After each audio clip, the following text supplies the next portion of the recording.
I want to start with something that caregivers often don't say out loud. There's a particular kind of grief that comes with caring for someone with Alzheimer's. It's not the grief of losing someone all at once. It's slower than that. It arrives in moments. When they don't recognize a song they used to love. When they struggle with something that was once completely effortless. When you're sitting across from them and you can feel the distance, even though they're right there. And underneath that grief, often, is a question that feels almost too painful to ask directly. Are they still in there? Can they still enjoy things? Does any of this, the time you spend, the activities you try, the places you go together, does any of it actually matter to them? I want to answer that question today, clearly and honestly. Yes, it matters, deeply. People with Alzheimer's continue to feel joy, connection, comfort, and meaning, even as cognitive function changes. They may not remember a wonderful afternoon the way they once would have, but they experience it. And that experience is real. The National Institute on Aging has developed specific, practical guidance on how to adapt activities for people with Alzheimer's, ways to keep days engaged and meaningful as the disease progresses. And what that guidance reveals is something that I think every caregiver deserves to hear clearly. Connection doesn't require perfect memory. Joy doesn't require perfect cognition. And your presence, your patient, creative, loving presence, has more power than you probably realize. Stay with me today, because this is a conversation about possibility. Let's start with the principle that underlies everything else in today's video, because it reframes the whole activity question in a way that's genuinely liberating. The goal of activities for someone with Alzheimer's is not to maintain what they used to do. It's not to recreate the past or measure success by how close the activity comes to what they could once accomplish. The goal is engagement, enjoyment, a sense of competence, connection to the present moment, and to you. The National Institute on Aging's guidance puts it simply: make sure they feel successful and have fun. That's the measure, not whether they complete the task perfectly, not whether they remember it afterward, whether, in the moment, they feel capable and engaged and connected. This reframe matters enormously for caregivers, because so much caregiver energy goes toward trying to maintain the old standard, the full recipe, the complete task, the activity done the way it was always done. And when the person with Alzheimer's struggles with that standard, both of you feel the gap. The caregiver feels helpless or sad. The person with Alzheimer's may feel frustrated or embarrassed. But when you shift the goal to participation rather than performance, to involvement rather than completion, something changes. The activity becomes something you do together, with the caregiver guiding and supporting, rather than something the person with Alzheimer's does while the caregiver watches for mistakes.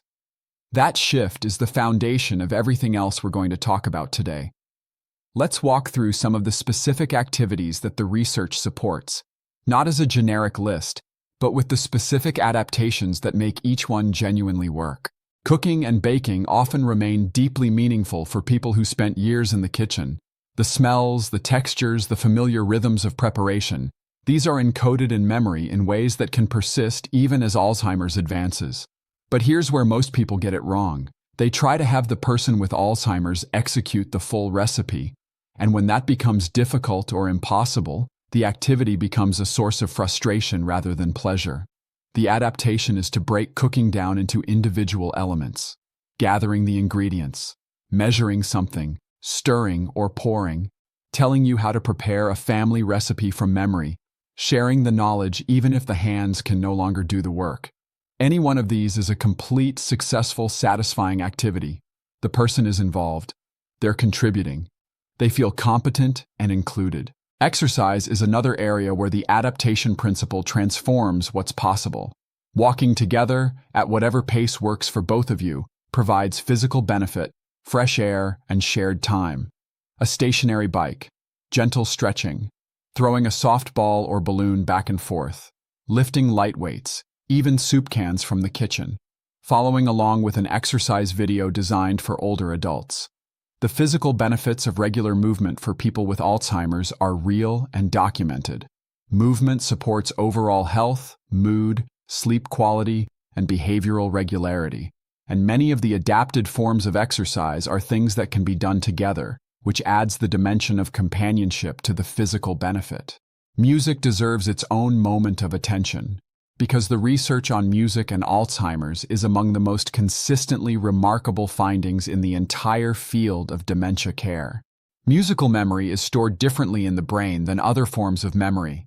Songs, particularly songs from a person's young adulthood, when music was most deeply encoded, often remain accessible even when other memories have faded significantly.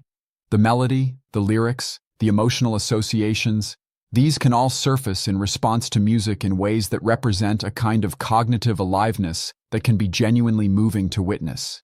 Playing music they know, talking about it, where they were when the song was popular, what they were doing, who they were with, singing together, dancing if they're able.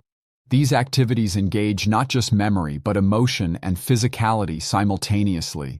They provide genuine pleasure and connection in the present moment, regardless of what else is happening cognitively. Attending a community concert or musical performance can also be a rich experience. Keep it short, keep it comfortable, and choose something familiar rather than something new. Let's talk about the home environment, because one of the most reliable sources of meaningful activity for people with Alzheimer's is the everyday routines and household tasks that have been part of their life for decades. Washing dishes, setting the table, sweeping the floor, folding laundry, sorting mail. These are activities that carry the weight of routine, the muscle memory and habitual familiarity that can persist when other cognitive functions are more challenged. The NIA's guidance specifically includes household chores as meaningful daily activities, and this isn't just about keeping someone occupied, it's about preserving the sense of contributing to a shared space and a shared life. The dignity of usefulness. Gardening, whether indoors with houseplants or outdoors in a garden space, provides sensory richness, gentle physical activity, and a connection to living things that many people find deeply calming and satisfying. Watering plants, deadheading flowers, talking about what's growing and how much it's changed. These are complete, successful activities that connect the person with something outside themselves. Pets are another profoundly effective source of engagement. The interaction with an animal, feeding, grooming, walking, or simply holding, provides sensory comfort and emotional connection that requires no cognitive complexity. Many people with Alzheimer's respond to animals with a warmth and presence that can be remarkable. If a pet is already part of the household, it's worth recognizing the therapeutic dimension of that relationship and supporting it intentionally. Now I want to spend some time on going out, because this is an area where many caregivers gradually retreat, finding it too complicated, too unpredictable, too exhausting, and where that retreat costs more than they realize. The person you're caring for still responds to the world, still experiences pleasure in a familiar restaurant, in the sensory richness of a zoo or aquarium, in the open space of a park, in the visual interest of a museum or art exhibit. These experiences don't require perfect cognition to be meaningful. They require presence, and presence, the person with Alzheimer's still has. The adaptation is in the planning. Outings work best when they happen at the time of day when the person is at their best, usually earlier in the day before fatigue accumulates. Keep them shorter than they used to be. Choose quieter times at restaurants and public places. Visit the swimming pool during a slow period. Go to restaurants the person knows and likes, with familiar food, quick service, and understanding staff. At a restaurant, small details matter. A table near the bathroom, glasses filled only halfway to reduce spill risk. Some finger food or appetizers at the beginning to hold attention while the main meal is being prepared. Help choosing from the menu, reading options aloud, or pointing to pictures if available. Bringing familiar utensils from home if the person is more comfortable with them. These are not burdensome accommodations. They're thoughtful planning that makes a genuinely enjoyable outing possible. And the memory of being out in the world, in a restaurant, in a park, at a concert, even if it doesn't persist explicitly in the person with Alzheimer's mind, was real. The pleasure was real. The connection was real. Travel is more challenging as the disease progresses, but not necessarily impossible in earlier stages. The key principles are minimizing unfamiliarity and maximizing routine, following the same daily schedule as at home, same meal times, same bedtime, same general rhythms, not overscheduling, planning rest periods, having a carry-on bag with familiar, comforting items, and always, for any outing, identification. A medical ID bracelet or necklace that identifies who the person is, who to contact, and any critical medical information. This is a safety non-negotiable. We're now at the section of today's video that I want you to stay for. Everything we've covered so far is about activities, practical adaptations for daily life, and all of it is genuinely useful. But this next section addresses something deeper, something that I think is the most important insight in the entire guide to adapting activities for people with Alzheimer's. It's about what not to do when the person you're caring for seems content to simply watch rather than participate. The guidance from the National Institute on Aging includes a line that I want to read very carefully because it carries enormous practical wisdom. Let them simply watch if they seem to enjoy that more.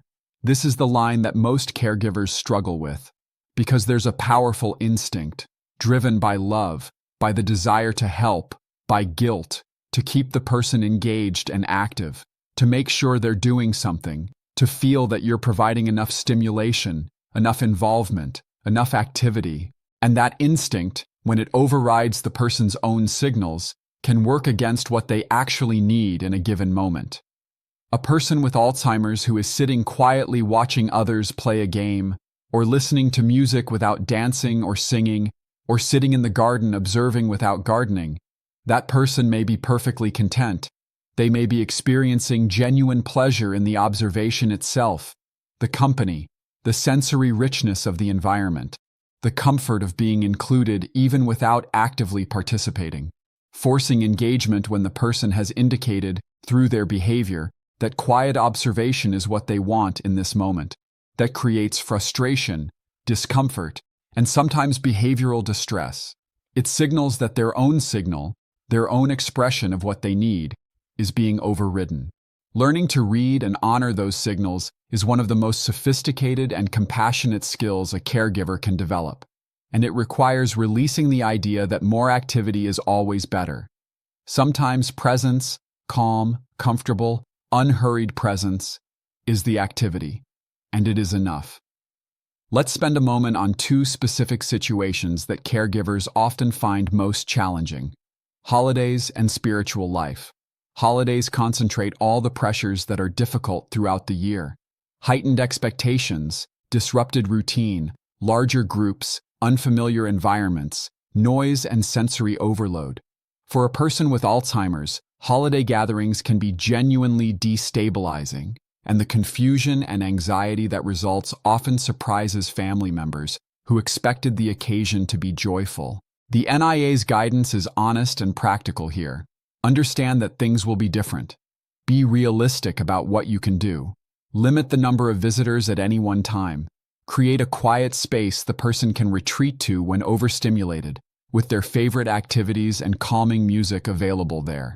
Incorporate the holiday traditions that are familiar and meaningful to them.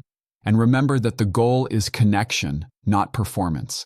A quiet holiday that preserves the person's comfort and dignity is more successful than a large gathering that ends in distress.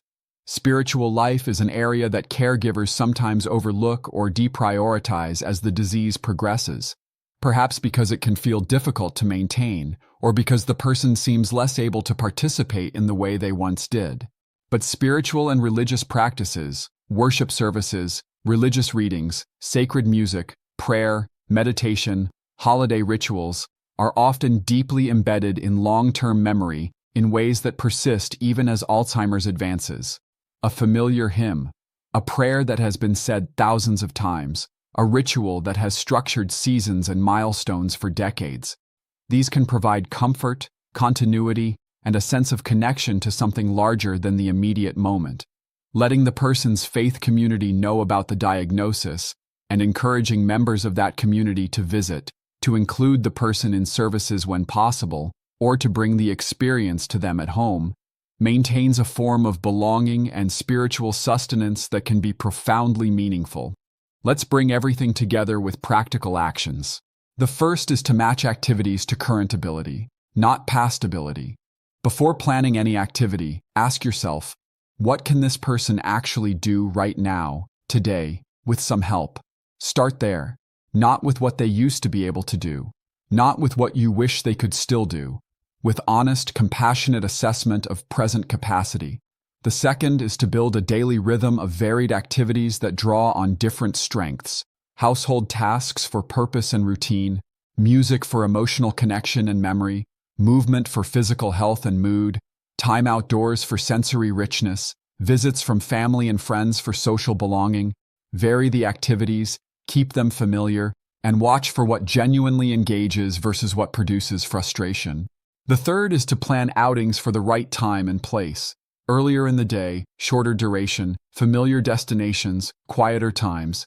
An outing that ends well, with the person comfortable and content, is worth more than an ambitious one that ends in exhaustion or distress. Shorter and more successful is always better than longer and overwhelming. The fourth is to read and respect their signals. If they're withdrawing from an activity, if their body language is shifting toward discomfort or frustration, if they seem content to watch rather than participate, honor that. Back off gently, offer something simpler, or simply sit with them in companionable quiet. Their signal is information. Trust it. And the fifth, and this one is for you as much as for them, is to take your own enjoyment seriously. The NIA's guidance specifically says, find time for the holiday activities you like to do. Ask a friend or family member to spend time with the person while you're out. Remember to enjoy yourself. This is not a luxury instruction. It is a clinical one. A caregiver who is depleted, joyless, and running only on obligation cannot sustain the quality of care they want to provide. And the person with Alzheimer's, who remains emotionally perceptive even as other cognition changes, picks up on your emotional state. Your calm matters. Your presence matters. Your own well-being matters, not as an afterthought, but as a direct contribution to theirs. Here's what I want you to carry with you from today.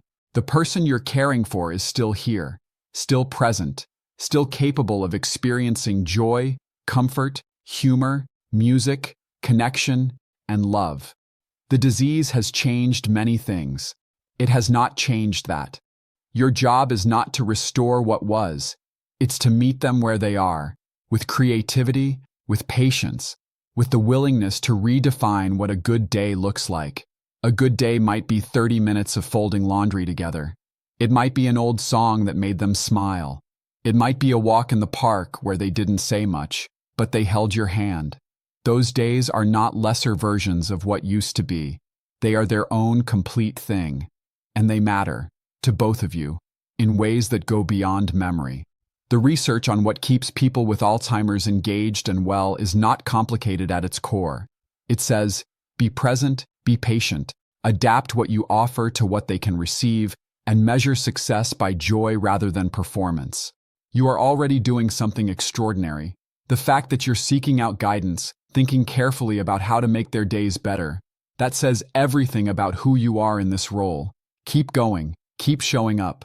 The time you spend together, even imperfect, even hard, is real, and it is enough. Before you go, I want to plant something in your mind for our next conversation.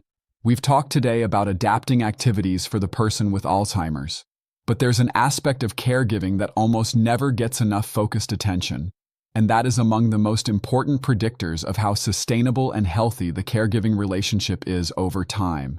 It involves the specific warning signs that a caregiver is approaching burnout, not the obvious ones, but the subtle early signals that most caregivers miss or explain away, and what to do when you recognize them. That's coming up next, and if you want to be there for it, if you want to keep getting honest, practical, compassionate guidance on navigating one of life's most demanding roles, subscribe to this channel. Take very good care of yourself. They need you well, and so do you.